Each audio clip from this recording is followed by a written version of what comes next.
petrol अमदी diesel Singh petroleum की पथोक्सिंगी ममल हेंकलकपना ngasi लेबाक सिन बुथुंगना सौबै सुव मोइरगली थाव ममल तांगबना गाड़ी सिंगदा चाउना सैथिंग पीरी अखोइना सिजनरिबा गाड़ी सिंग खक्ता नतना मफम अमदगी मफम अमदा पोट पुथोक पुसिन तौनबगी पांबै ओइरिबा फ्लाइट ट्रेन अमदी जहाजना सिंगदसो अचौब सैथिंग पीरी थाव ममल हेंकलकपा असिना पोट चै पुथोकलिबा इंडस्ट्री अमदी फैक्ट्री कयादसो अवाब मायोकनाहल्ली मसीना नोंगमगी संगदब याद्रबा इमुंग मनुंगी पोलम सिंगदगी हौरगा पाक्तकना सिनरिबा पोलम कयागी ममल तांगनबगी मसाक अमसो हेली लेबाक असिगी चौखत थरवांगदसो संगदब याद्रबा पोलम अम ओइरी ओइरक्लिबा थाव तांगबगी वाथोक असिगा मरी लेनना लेबाक असिदा अपुनबा थाव कयाम सिजनरी दरकार लेबा थावगी चांग लेबाक असिदा पुन्ना पुथोकपा ngamlabra अहेनबा दरकार ओइरिबा थावसिंग असि करम मफमदगी मतौ करमना पुरकली मतौ करमना थावगी ममल हेलिबनो मसी पुनमक ngasiगी वीडियो असिदा खंगमिनसी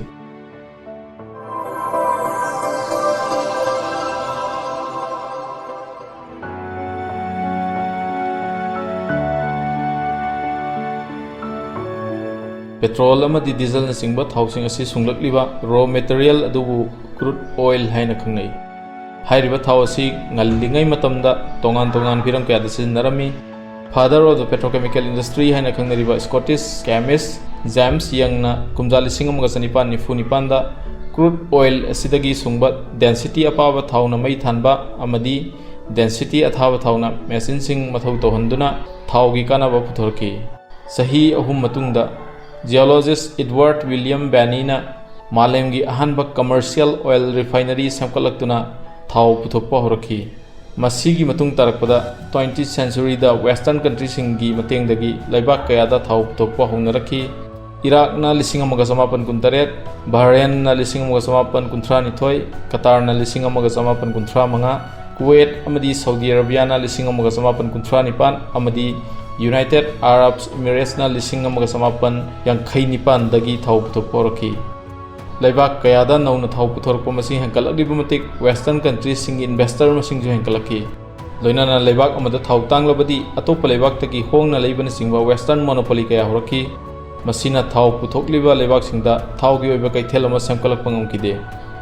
मसिगुम वेस्टर्न मोनोपोली कया असिदगी कन्नबगीदमक्ता कुमजा लिसिंग अमगा समापन हुमफुदा थाव पुथोकपा अरब कंट्रीज खरा पुंदुना Organization of the Petroleum Exporting Countries OPEC सेमकी ओपेक हाइना खंगनरिबा ऑर्गेनाइजेशन असि सेमबदा यावखिबा लेबाकसिंग अदुदी Saudi Arabia Venezuela Kuwait Iran अमदी इराकनी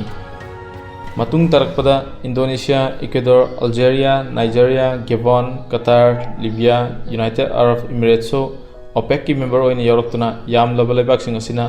थावग मरी लेनबा वारेप कया लोरपगा लोइनना मतम मतमगी ओइबा मालेमगी थाव ममलसो ओपेकना लेपतुना योनबा होरखी मालेमगी अपुनब थावगी चांग 81% हाइबदी सादा मरफु मथोय ओपेक मेंबर ओइरिबा लेबाकसिंग असिदा लैबगा लोइनाना मालेमदा अपुनब पुथोकपा थावगी चांग 44% हाइबदी सादा निफु मरीगी चांगदा ओपेक मेंबर ओइरिबा लेबाकसिंग असिना पुथोकली ओपेक की मपाल तांगबा लेबाक कया ओपेकना लेपा मतम मतमगी ओइबा ममलदा लैदुना थाव सिनबा होरखी ओपेकना थावगी शक्ति पाइख्रबा मतुंगदा ऑयल एम्बार्गो हाइना मालेमदा थाव तांगबगी थौदोक अनिरक थोकी कुमजा लिसिंग अमगा समापन हुमद्रा हुमदोइदा थोकिबा अरब इजरायली लांदा अमेरिकाना इजरायलदा लान मतेंग पांगी हाइबा हौदगी अरब लेबाकसिंगना मसिंग हेना यावरिबा ओपेकना थावगी ममल तांखत अंदुना अहानबा ऑयल एम्बार्गो थोकी अहानबा ऑयल एम्बार्गोगी जैथेंग ओइना मालेमगी थाव ममल बैरेल अमदा $3 दगी $12 हेंगतकी हाइरिबा ऑयल एम्बार्गो असिगी जैथेंग मालेमगी लेबाक कयादा फंखी अमेरिका यावना लेबाक कयाना यानिंगदबा फंगदोरखी कुमजा लिसिंग अमगा समापन हुमद्रा मरीदा लेबाक कयागी लुचिंगबसिंगना अरब इजरायली वार लोइसन्नबा वारेप लौरबा मतुंगदा ओपेकना थाव ममल हंदहंदुना थाव तांगबगी वथोक लोइसनखी अनीसुबो ओइना कुमजा लिसिंग अमगा समापन हुमद्रा मपनदा इरानियन मूवमेंट हाइना खंगनबा इरान लेबाकी ओइबा इशू खराना मरम ओइरगा इरानदा नोंगमदा थाव बेरेल मिलियन 3 पुथोकनबदगी बेरेल मिलियन अमा तंखाई खतमा पुथोकतना थाव पुथोकपगी चांग हंदरकपदगी अनीसुबा मालेमगी ओइबा थाव तांगबगी वाथोक थोकी वाथोक अदुबु सेकेंड ऑयल क्राइसिस नत्रगा 1979 ऑयल शॉक हाइना खंगनरी 1970s ता थोकिबा थावगी वाथोक अनी असिदगी थाव लैदुना सिजनरंबा लेबा कयाना इलेक्ट्रिक नेचुरल गैस अमदी न्यूक्लियर एनर्जी नसिंगबा थाउगी महूत सिनबा याबा पांबई कया थीबा हौनरखी हौखिबा मतमसिंग असिदा थोकिबा मालेमगी थाउ तांगबगी थौदोकसिंग असिदा मपान लेबाकसिंगदा थाउगी मिपाल तांगलिबा इंडियादसु साउना सैथेंग फंखी हाइरिबा क्रूड ऑयल असी इंडियाना सही अमदा मिलियन टन सनी तरा निथोई की सांग सिजनै अदुबु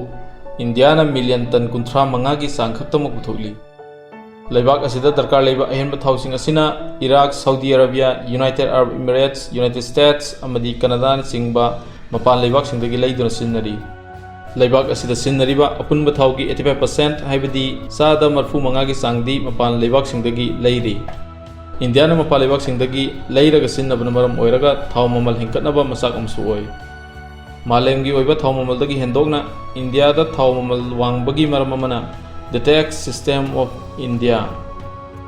अखोइना ngasi सिजनरीबा पेट्रोल अमदी डीजल न सिंगबा थाउसिंग असिदा टैक्स कया थीरी हैबा मतंग असिदा खंगमिनसी इंडियन ऑयल कॉर्पोरेशन IOC की petroleum planning and analysis cell PPSC न फोंग रिपोर्ट अमगी मतुंगिना सांग वांग थाउ सिजनबा लेबा खराद लौबा टैक्स की सांग मियंग तमिनसी US Canada Japan Spain Britain Germany France Italy अमदी इंडिया हाइबा लेबाकसिंग असिगी मनुंगदा इंडियाना 69% हाइबदी सादा हुंफु मपल की सांगदा टैक्स लौदुना ख्वाइदगी टैक्स वांगबा लेबाक अमा ओइरी टैक्स की मतंग असे कुपना खंगमिननबगदमक्ता सलिबा सही असिगी फेब्रुआरी थादा दिल्ली दो ओइखिबा पेट्रोल लीटर अमगी ममल मियंग तमिनसी बेस्ट प्राइस तलुप 38 पैसा 42 खक्तमक पी अदुबु सेंट्रल टैक्स अमदी स्टेट टैक्सिंग वांगनाय हापलब मतुंगदा थाउ लीटर अमगी ममल लुपा 40 हेनकी मालेम की कैथेलदा थाउ की ममल होंगलबसु स्टेट की टैक्स अमदी सेंट्रल की टैक्स रेट वांगबा मरमना थाउ की ममल वांगनबा मसाक अम ओहली सही असिगी हौखिबा थासिंगदा थाउ ममल हेनबा अमदी हंदबगी सांग लोइनना चलिबा थासिदा मणिपुर की कोनुंग इम्फालदा ओइखिबा पेट्रोल लीटर अमगी ममल मिटिंग तमिनसी थाउदा लौरिबा टैक्स असि वांखटलकपा मतमदना सांग वांगना हेंकलकपा अमदी हंदबगी सांगना नेमना हंदबगी खुदमसु फंगली मसीमकना इंडिया की फिबांगदा तिल्लुबा मणिपुरदसु सेंटर अमदी स्टेट की टैक्स साउना यावबन मरम ओइरगा थाउ की ममल वांगनबगी मसाक ओहिल्ली